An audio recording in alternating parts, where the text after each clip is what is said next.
Thomas Mesnier et Catherine Deroche sont en visio avec nous. Je pense qu'ils sont connectés. Bonjour, bonjour Bernard Jomier, bonjour Valérie Rabault, bienvenue.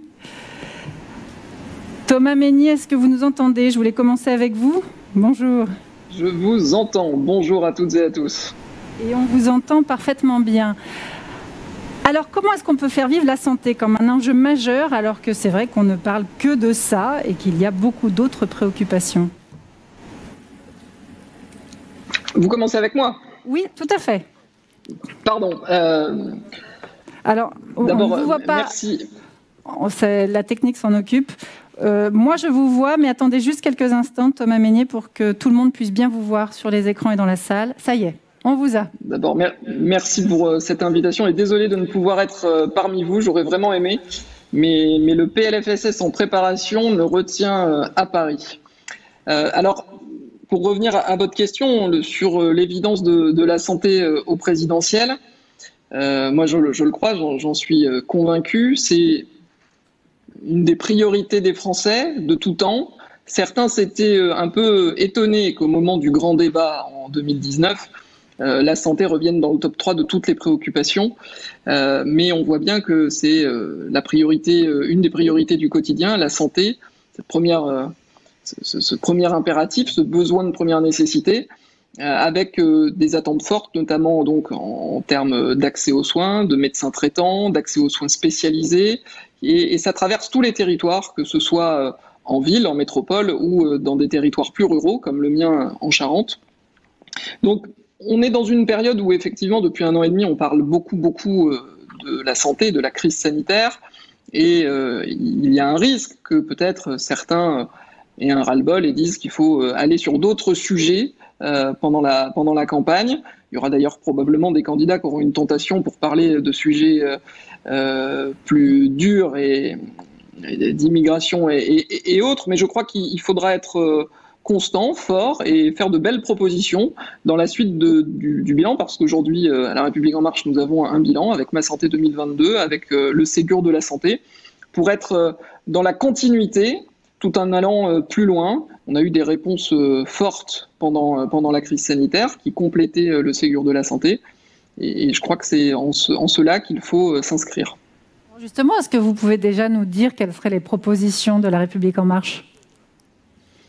Il est trop tôt pour l'annoncer, je ne veux pas vous faire de scoop. Et je crois qu'il appartiendra à notre candidat, le moment venu, de les faire. En tout cas, aujourd'hui, je travaille avec quelques autres à faire pousser de très belles fleurs dans lesquelles il pourra choisir pour constituer le bouquet qu'il vous présentera et qu'il présentera aux Français. En termes de priorité, je crois, comme je l'ai dit, qu'il faut inscrire l'accès aux soins très fort, avec de nombreuses mesures déjà enclenchées et d'autres à venir. Je pense au service d'accès aux soins, dont vous savez, que je porte fort cher à mon cœur. Je pense également au numérique en santé, à l'accès à l'innovation. Et d'ailleurs, il y a eu des annonces fortes du président de la République il y a quelques mois dans l'été à ce sujet qui devraient se concrétiser dans le prochain PLFSS. Je pense à l'autonomie, qui est l'enjeu démographique et l'enjeu de santé de demain, à la prévention. Autant de choses, autant de sujets sur lesquels il faudra faire de nombreuses propositions, et c'est pas exhaustif, et autant de sujets sur lesquels j'attends aussi vos propositions pour enrichir le débat. Je sais que Lamine Garbi et toutes les équipes de la FHP ont beaucoup d'idées sur le sujet. Il y aura quand même des propositions pour se préparer à d'éventuelles autres pandémies à venir ? La réflexion sur la gestion et la préparation aux pandémies est un impératif. Je sais qu'actuellement, au ministère de la Santé, des travaux ont été lancés, des missions ont été lancées par le ministre Olivier Véran. Et effectivement, il faudra savoir tirer le bilan de la gestion de cette crise. Il y a quand même un certain nombre de choses qui ont été réalisées, qui ont été bien réalisées. Il y a eu d'autres difficultés sur lesquelles il faudra appuyer, corriger. Je pense par exemple qu'il y a un plan blanc à l'hôpital, dans les établissements de santé. On n'a pas tout à fait la même chose en médecine de ville, dans les cabinets. Je pense qu'il y a des choses à réfléchir en concertation avec les établissements de santé, avec les élus locaux, les collectivités qui ont été très fortes et très présentes dans cette gestion, et donc les professionnels de santé de ville. Ça fait partie des choses effectivement à travailler. Et vous, en tant que médecin urgentiste, est-ce qu'il y a des choses qui vous semblent indispensables à revoir ? Écoutez, moi je vous parlais tout à l'heure du service d'accès aux soins, dans lequel il faut que chacun prenne sa place, les établissements privés également. J'ai en tête les travaux que j'ai pu faire d'ailleurs sur la mission urgence qui m'avait été confiée par Édouard Philippe, avec la perspective d'antenne de médecine d'urgence, où là encore, je pense que chaque secteur public-privé doit pouvoir y prendre sa place. Travailler toujours plus le lien ville-hôpital. Mais là, je suis sur un prisme très axé aux soins et urgences sur les travaux que j'ai pu mener.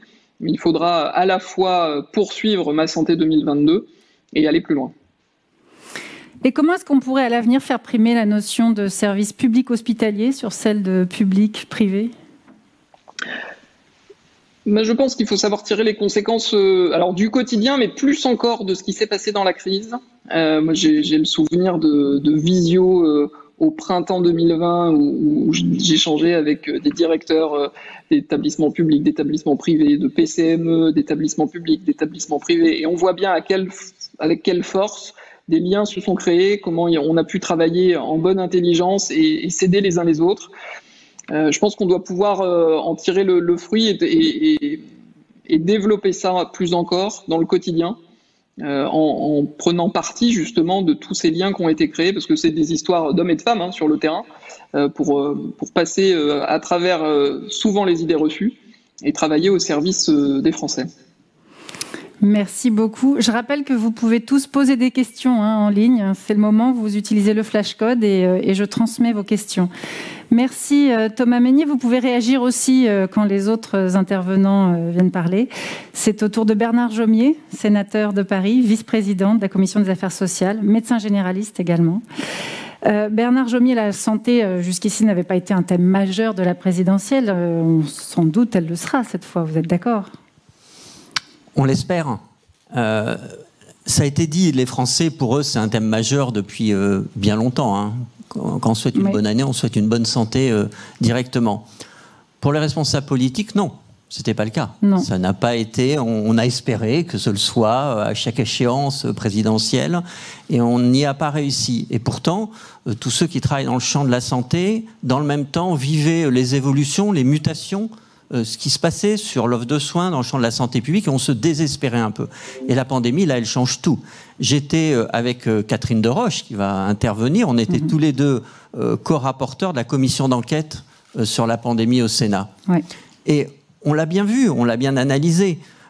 Les Français, d'abord, je pense, ont élargi ce que représente la santé pour eux, c'est-à-dire qu'ils ont vécu le fait qu'il y a le soin, qui est important, mais ils se sont rendus compte qu'un problème de santé pouvait impacter leur travail, leur déplacement, leur vie sociale, etc., etc. Et chez les responsables politiques, c'est l'expérience de la gestion, pareil, avec un élargissement au-delà du soin, ce qui ne veut pas du tout dire que le soin est devenu second, mais la santé n'est pas que le soin, premièrement, et deuxièmement, donc, des élus qui se sont retrouvés à devoir mettre les mains dans le cambouis, ça a été dit lors de la première table ronde, et à participer à la résolution du problème de santé. Et ça va laisser des traces. Parce que, évidemment, maintenant, se pose la question de qui fait quoi. Et la réponse, on l'a vu, les uns disent « c'est nous, la santé », les autres disent « mais non, c'est nous, c'est nous, c'est nous, c'est nous ». Et donc, il faut organiser tout ça. Je vais prendre un exemple très concret. Les agences régionales de santé. On a beaucoup étudié, évidemment. On a eu beaucoup de remontées, lors des auditions, de choses qui sont ressorties. Et nous, qu'est-ce qu'on a dit dans notre rapport ? On a dit, écoutez, les ARS, dans leur fonction de régulation de l'offre de soins, elles ont plutôt pas mal fonctionné. C'est d'ailleurs peut-être parce qu'elles avaient l'expérience des ARH dont elles étaient issues. Et d'ailleurs, je me souviens que la FHP nous a dit exactement ça. Elle a demandé, elle a salué ce travail de régulation des ARS.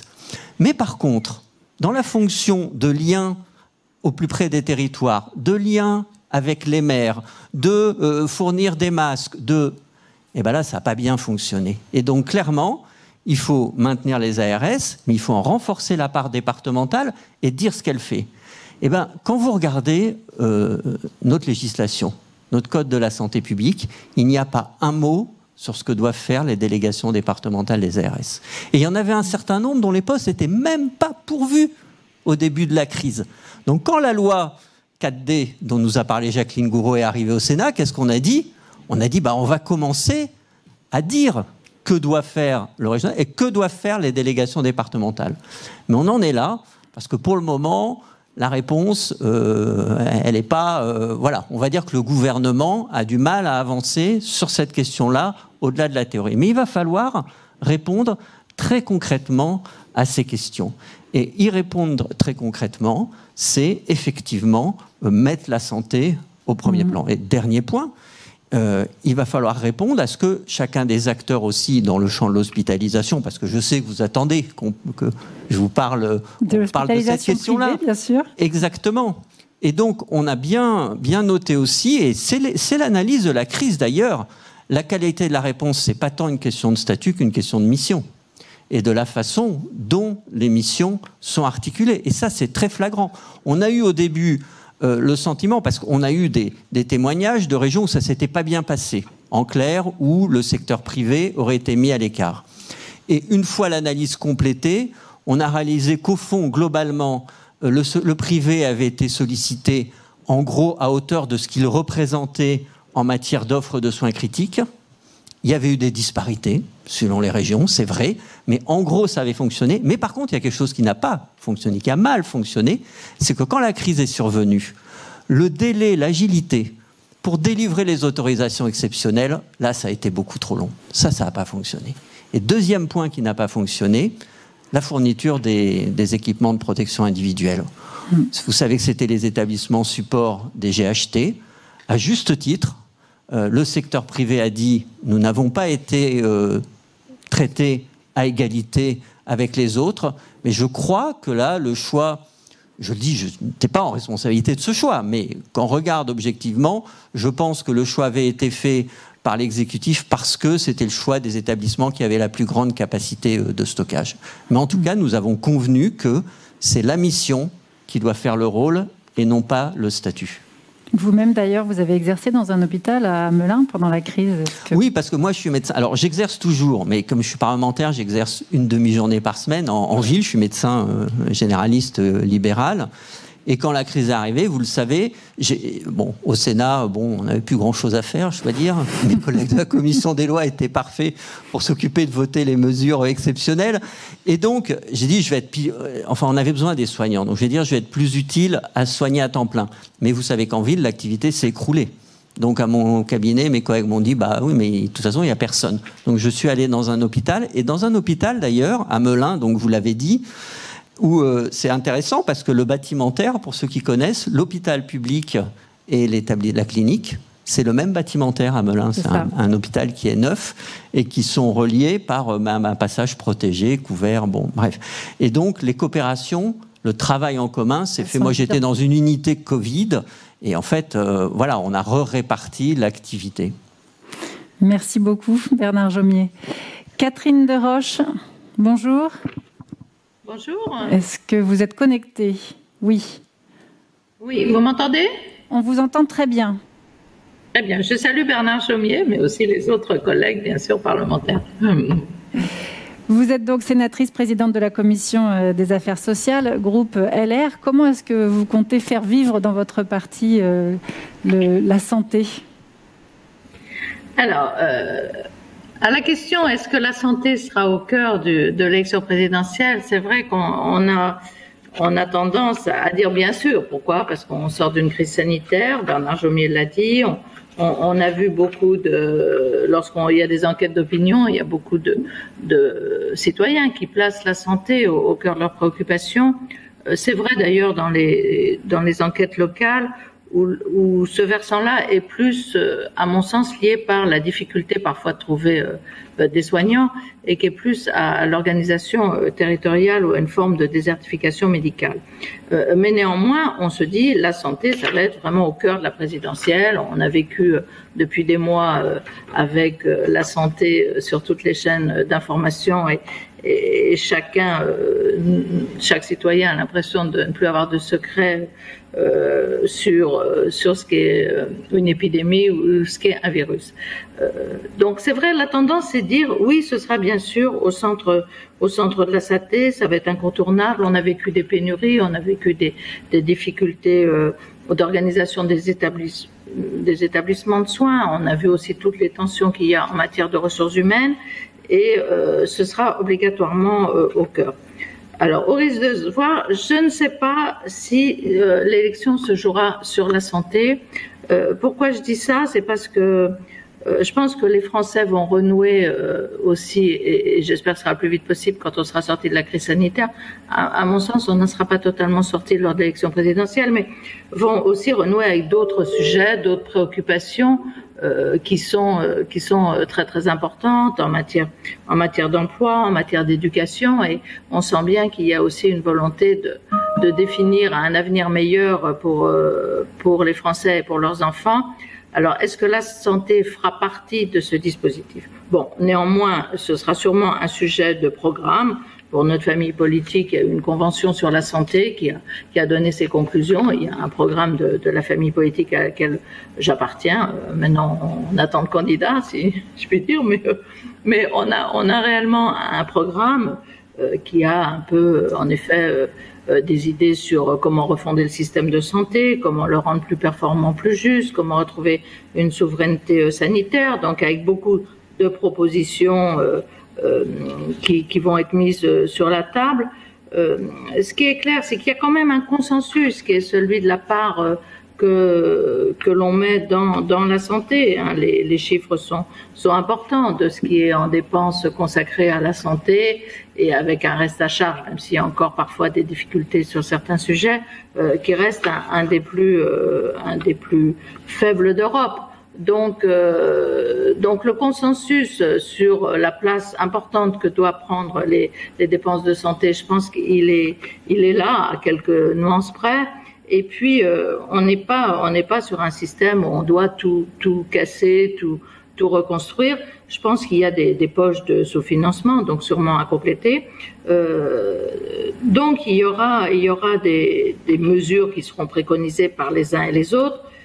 Mais pas, je pense, à un grand soir de la santé. En revanche, il y a un domaine, et c'est ce qu'on avait bien évoqué lorsqu'on a fait le rapport avec Bernard Jomier, où même si nous sommes de sensibilités différentes, il n'y avait pas eu du tout de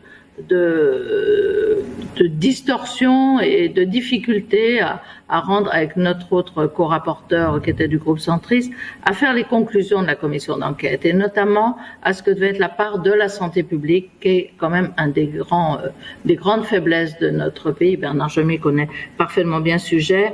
Et on a bien vu que en revanche, si le côté soins nécessite en effet des ajustements, on connaît les difficultés hospitalières, mais c'était vraiment en matière de santé publique qu'il y avait des failles importantes.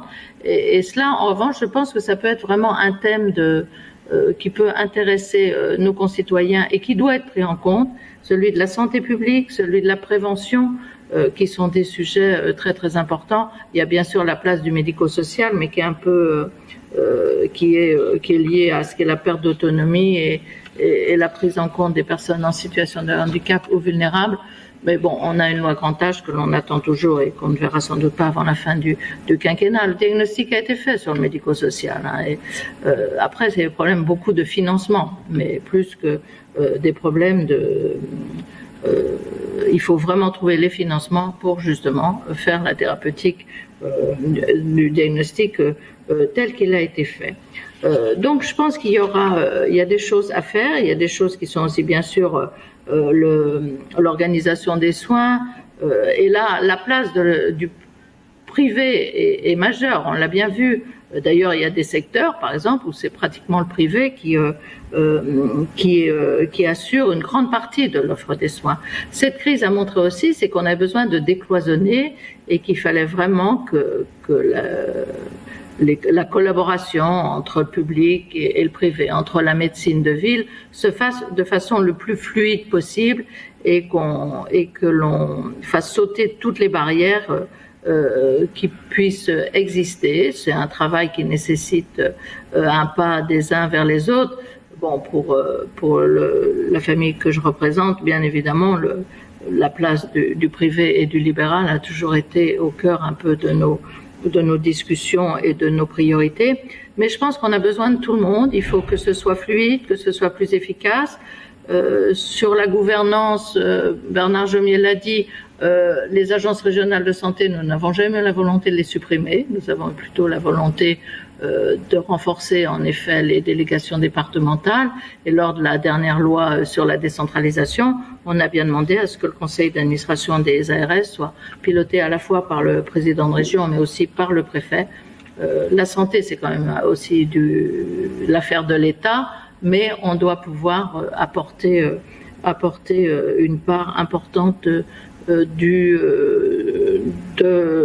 local et également des spécificités locales et comment en effet les exécutifs locaux peuvent être partenaires des ARS lorsqu'il y a des sujets de santé à traiter.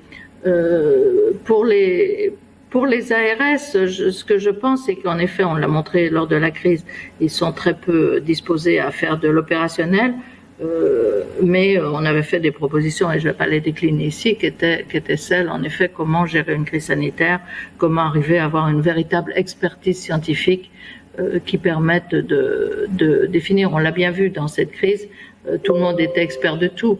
Mais ça ne s'est pas révélé finalement aussi efficace que l'on pouvait. Donc, est-ce que ce sera majeur au centre des débats? Je ne sais pas. Il y aura sûrement des propositions des uns et des autres sur ce secteur-là. Ce qui est clair, c'est que la santé, elle se vit au jour le jour. Et le suivi de la santé et de toutes les politiques afférentes, que ce soit en matière des comptes sociaux, en matière des différentes branches de la sécurité sociale, c'est le rôle du Parlement et ce n'est pas une fois tous les 5 ans que l'on doit définir ce qu'il doit faire. En revanche, sur le financement, je suis très favorable à quelque chose de pluriannuel et d'avoir une vraie programmation sur plusieurs années des moyens que l'on affecte à la santé. Ça aussi, ça fera l'objet d'une table ronde. Merci beaucoup, Catherine Deroche. Vous restez avec nous parce qu'il y aura peut-être des questions. J'ai une remarque, nous vivons actuellement une crise dans la crise, à savoir la pénurie des professionnels de santé au sens large, médicaux, paramédicaux, etc. Et c'est vrai que ça aussi, nous aurons l'occasion d'en parler. Valérie Rabault, je rappelle que vous êtes députée et présidente du groupe socialiste et apparentée à l'Assemblée nationale. Comment votre groupe politique compte se positionner? Est-ce que la santé sera un des sujets forts de la campagne pour vous? Alors, effectivement, quand on voit les sondages, c'est la première préoccupation des Français parce qu'on sort d'une crise inédite qu'aucun d'entre nous dans la salle n'a jamais vécue. Et effectivement, je pense que tout candidat à l'élection présidentielle devra apporter des réponses innovantes.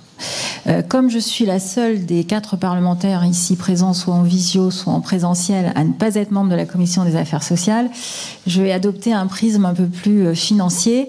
Et je voudrais faire 4 propositions. Je ne sais pas si elles seront retenues par la candidate que je soutiens, mais je vais quand même les faire. D'abord, la première observation, c'est que vous n'avez pas d'interlocuteur sur la stratégie qui lie les deux. Bercy considère que la santé, c'est au ministère de la Santé, et le ministère de la Santé considère un peu qu'on ne parle pas d'argent. Donc, à la fin des fins, qu'on ne parle pas d'argent de manière offensive, c'est-à-dire pour prendre une position stratégique, pour investir.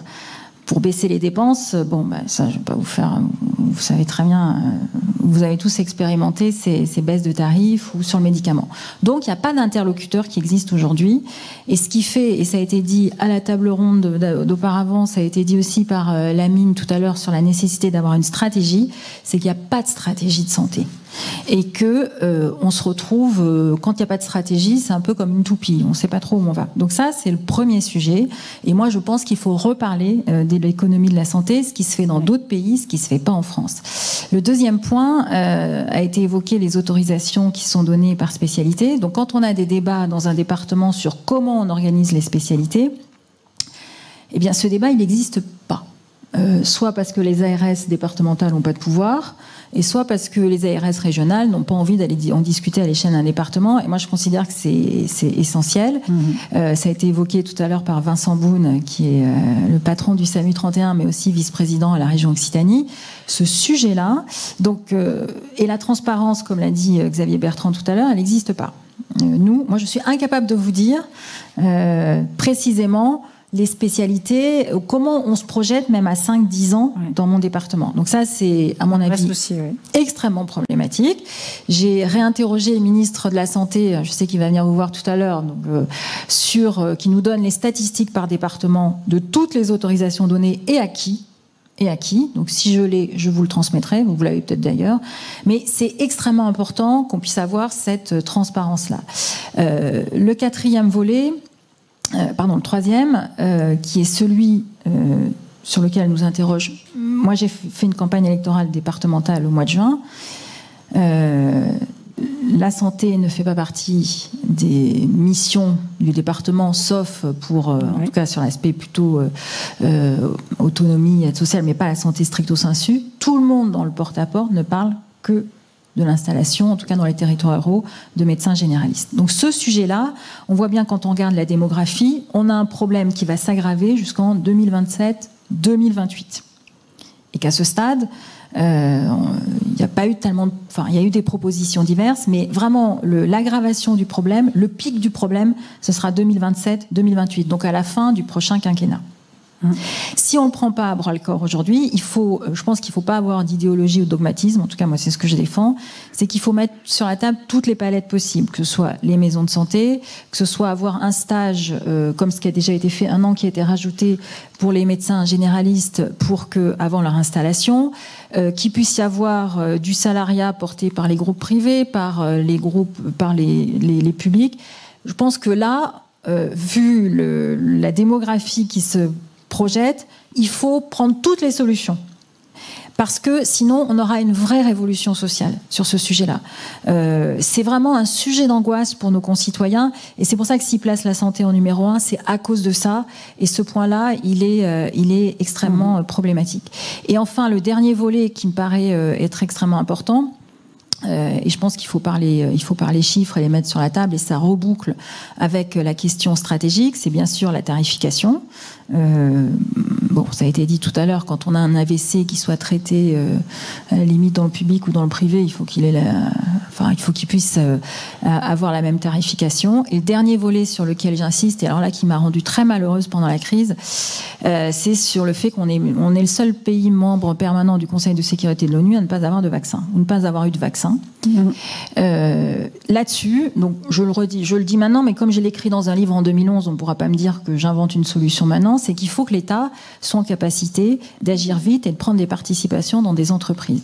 Je prends l'exemple de BioNTech. Madame Merkel a investi 750 millions d'euros, l'État allemand, dans 3 entreprises, dont 375 millions dans BioNTech, qui aujourd'hui rapporte à l'Allemagne 0,5 points de PIB, entre 15 et 20 milliards d'euros. Il faut avoir cette capacité, cette agilité à agir vite, à pouvoir mettre sur la table un ticket et qu'on puisse, dans des situations d'urgence, à titre de comparaison, sur les 750, face aux 750 millions d'euros, la France a mis 27 millions. Donc on est juste ridicule. Et on se le prend, quand on est le pays de Pasteur, quand on voit que l'ARN messager a été découvert en 1961 par Monod, et que, en fait, dans le fond, on est incapable d'en tirer à la fois des dividendes pour la santé et aussi des dividendes financiers, moi je les exclus pas, eh bien ça rend extrêmement malheureux. Alors la politique, c'est pas d'être malheureux, c'est d'être offensif et d'avancer. Mais sur ce point-là, il y a un vrai cap à franchir. On est capable de créer des coopérations qui soient publiques, privées. Moi, je les exclus pas. Il faut que le public sache aussi négocier des contrats qui lui sont pas toujours défavorables, parce que parfois il sait pas négocier ou il a plus les capacités pour négocier. Mais ce qui s'est fait en Allemagne, ça montre que l'agilité, elle doit être au cœur. La santé doit devenir un sujet de bataille offensive et pas juste défensive en se disant on coupe dans les dépenses ou je ne sais quoi. Ce volet-là, on doit retrouver aussi une forme de fierté via la santé. Et on sait à quel point nos chercheurs partent souvent à l'étranger parce qu'ils n'arrivent pas... Oui, elle a prix Nobel de chimie, elle a fait ses études en France, elle est française et elle a eu son prix Nobel au titre de ses travaux en Allemagne. Merci beaucoup. On a beaucoup de questions qui sont arrivées. Alors, je vais commencer avec ceci. Les élus ce matin partagent beaucoup de diagnostics qui ont des priorités relativement partagées par les uns et les autres. Alors, pourquoi de véritables décisions sur la gouvernance, les priorités et les ressources humaines en santé ne sont-elles pas prises plus vite? Valérie Gravot. D'abord, les débats à l'Assemblée nationale, moi je trouve que le projet de loi de financement de la sécurité sociale, alors on vous parle d'ONDAM, de trucs très techno, mais de savoir quelle est la stratégie sur la santé, ce qu'on veut faire concrètement, ça c'est jamais débattu. Si vous vous branchez devant un débat du PLFSS, du projet de loi de financement de la sécurité sociale, honnêtement, si vous y comprenez quelque chose, d'abord vous coupez votre écran parce que ça vous barbe, sauf les vrais spécialistes, mais il faut arriver à reparler des choses sujet, verbe, complément. C'est ça, de façon simple. De façon simple, de comprendre exactement ce qu'on fait. Ouais. Vous êtes d'accord ? Mais il y a aussi, bien sûr, je suis d'accord, mais il y a aussi une question de responsabilité. C'est-à-dire qu'on est dans un système, je rappelle, juste théoriquement, un système de protection sociale qui est paritarisme. La réalité, c'est que l'assurance maladie est complètement étatisée, il n'y a quasiment plus de place pour le paritarisme, et qu'on poursuit le mouvement sur les autres branches de la protection sociale. On va étudier un texte, c'est Thomas Mesnier qui en est l'auteur, qui va vers qui pose la question en fait de l'assurance chômage, de l'UNEDIC, de l'ARCO, et qui va vers plus d'étatisation. Ce que je veux dire par là, c'est qu'il y a un brouillage quand même des responsabilités. Et quand il y a un brouillage des responsabilités, c'est vrai que le PLFSS, quand il arrive, beaucoup de gens ne le savent pas, mais l'ONDAM, vous le votez ou vous ne le votez pas, mais vous ne le modifiez pas. Vous ne pouvez pas. Vous avez zéro marge de manœuvre. Les parlementaires ont zéro marge de manœuvre. Et donc, d'ailleurs, j'ai entendu tout à l'heure des débats, il y a une telle insatisfaction devant les effets négatifs de la logique de l'ONDAM que certains proposent, j'ai entendu Xavier Bertrand, qui propose une régionalisation. Moi, je crains qu'on déporte vers les régions les effets pervers de l'ONDAM. On pourrait se poser la question plutôt de savoir, encore une fois, il faut revenir à des principes simples. Pourquoi l'ONDAM? Il est né comment? Il est né à quelle époque? Il disait quoi? Il disait que l'évolution des dépenses sociales et de santé allait plus vite que la richesse nationale, et donc l'État cherchait un moyen de contraindre financièrement. Et donc c'est une approche purement financière. On pourrait peut-être en tirer le bilan, de savoir s'il faut continuer dans la même veine. Est-ce que ça a été efficace sur le plan des indicateurs de santé? Est-ce que le médico-social va bien? Est-ce que les EHPAD vont bien? Non. Et est-ce que ça a été efficace financièrement? Moi, j'ai pas de tabou. Est-ce que ça a été efficace? Parce que là où on met notre argent collectif, ça compte. Et quand vous faites le bilan de tout ça, le bilan, il est franchement pas positif. Et moi, je trouve très intéressant la démarche que portent les soignants de l'hôpital public, ce référendum d'initiative partagée qui n'ira pas à terme parce que le Conseil constitutionnel a censuré, mais qui a été signé par 200 parlementaires depuis les Républicains jusque la France Insoumise, parce qu'ils disent quoi, les soignants de l'hôpital? Ils disent il faut qu'on reparte des besoins de santé. Et qu'on parte des besoins de santé en discutant, évidemment, les professionnels de santé doivent être au cœur, les citoyens, donc leurs représentants, les élus, et qu'à partir de là, on redessine la façon dont on finance. Alors, ça peut paraître utopique. Moi, j'ai passé l'âge de la naïveté, personnellement. Je suis d'accord, encore une fois, avec Catherine Deroche, on ne va pas faire la révolution tous les 4 matins, mais quand même, je pense qu'on a autre chose à proposer et qu'on va proposer autre chose que de rester dans le sillon qu'on creuse. et qui, là, lors de la pandémie, a révélé tous ses effets pervers. Et les Français attendent qu'on réinvente la société, en particulier sur ce sujet. Oui, Valérie. Ce qui est très contradictoire, c'est que l'Ondam, on le vote ou on le vote pas, on peut pas le modifier, alors que dans une loi de finances, on a la capacité en tant que parlementaire de bouger les différents indicateurs, les déficits. Il y a juste sur la santé où on ne peut rien bouger. C'est quand même ahurissant. Et Bernard a parfaitement raison de le rappeler. Thomas Mesnier, est-ce que vous voulez réagir? Et j'ai aussi des questions pour vous. Thomas Mesnier? Ah oui. Alors ouais, moi je viens intervenir. Ah, oui, Catherine Deroche, allez-y. Oui, c'est vrai ce qu'on dit. On est bloqué par rapport au texte sur la santé. Alors, on a le PLFSS, mais qui est quand même très contraint. D'abord, on ne doit pas sortir du sujet, on ne doit pas augmenter les dépenses. Donc, on est toujours en effet sur une sorte d'équilibre et on se contente très souvent. Soit on valide pas les recettes, mais sur les dépenses, c'est pareil. On est souvent très bloqué pour amender un PLFSS. Ce qui est clair, c'est qu'il faut finir avec la logique qui a été celle qui avait prévalu pour baisser les dépenses des régimes obligatoires et jusqu'à la crise, on voyait bien qu'on arrivait à un équilibre qui était presque atteint de la sécurité sociale. La crise a tout fait exploser pour des raisons conjoncturelles, mais aussi des raisons qui vont devenir structurelles. Parce que, et loin de moi l'idée de ne pas dire qu'il fallait que les mesures du Ségur étaient inutiles, bien au contraire. Mais néanmoins, elles vont peser de façon permanente et pérenne sur les budgets. Alors c'est vrai que jusqu'ici, on a toujours été dans une logique qui était d'économie un peu à l'aveugle. Et je pense qu'il va falloir être beaucoup plus fin, si je puis dire, et beaucoup plus un travail en dentelle sur d'abord où peut-on trouver des marges de manœuvre. Il y a sûrement des marges de manœuvre que l'on peut trouver, et comment ensuite on peut maintenir des dépenses de santé qui répondent aussi aux capacités financières, certes, du pays, mais surtout aux besoins de la population. Et là, on est vraiment sur des choix politiques, jusqu'où on accepte d'aller en matière de protection sociale et comment, pour financer cette protection sociale, quels sont les choix et les priorités que l'on donne. Ça, c'est un vrai sujet de débat politique. Les besoins vont continuer à augmenter. Thomas Mesnier, vous avez entendu... Oui, vous m'entendez ? Oui, tout à fait. Est-ce que vous vouliez réagir ? Ça y est, on est de retour.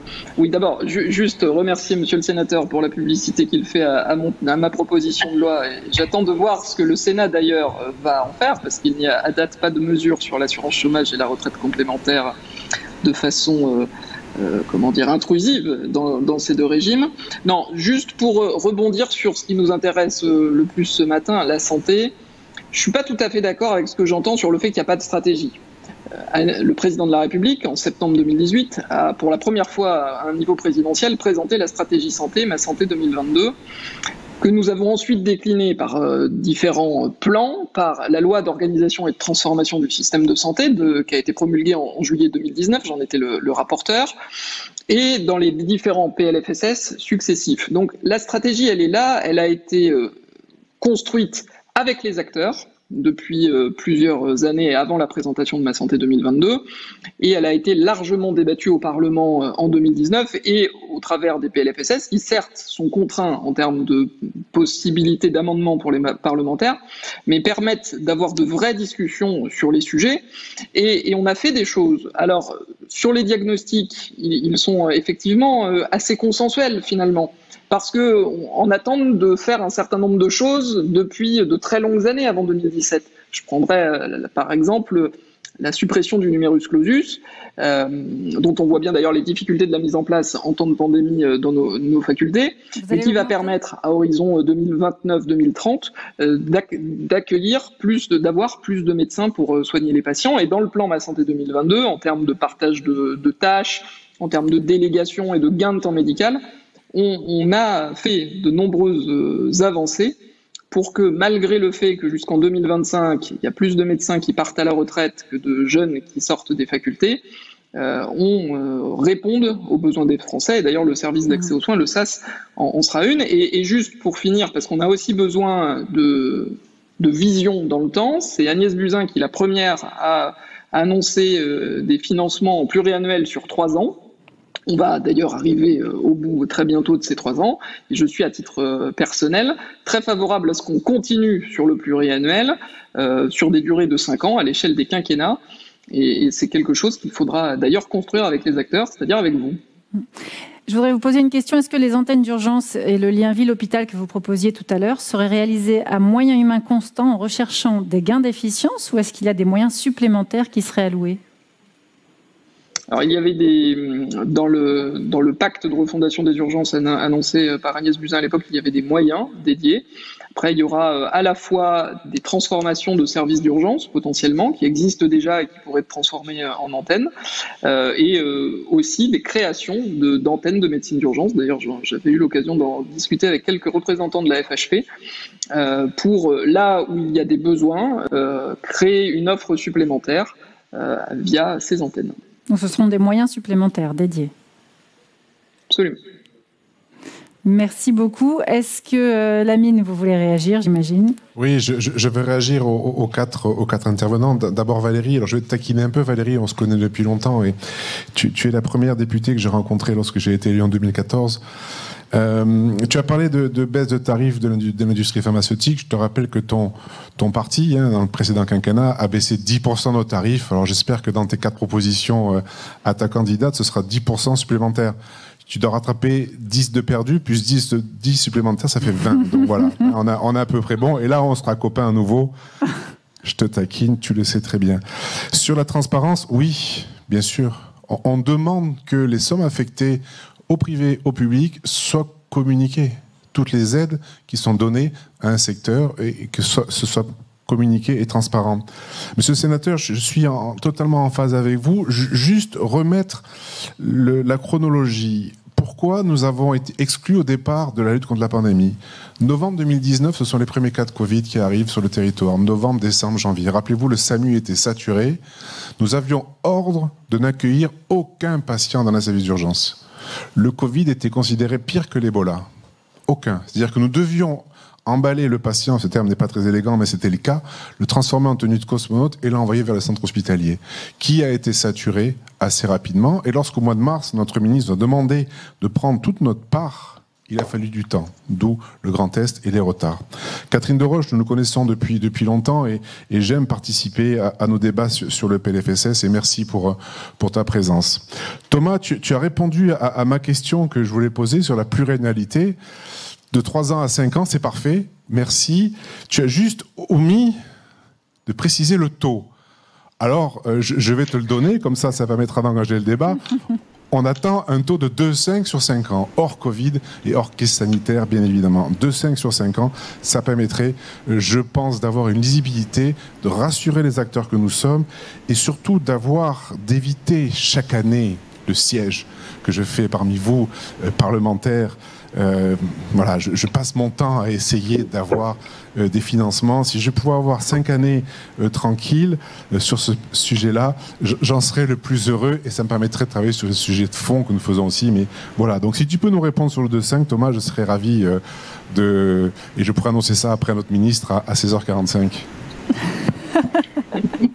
Merci beaucoup. Non, je me demandais si Thomas allait... Là, on attend ma réponse. On aimerait bien une réponse confirmative. Écoutez, je ne suis pas candidat à l'élection présidentielle.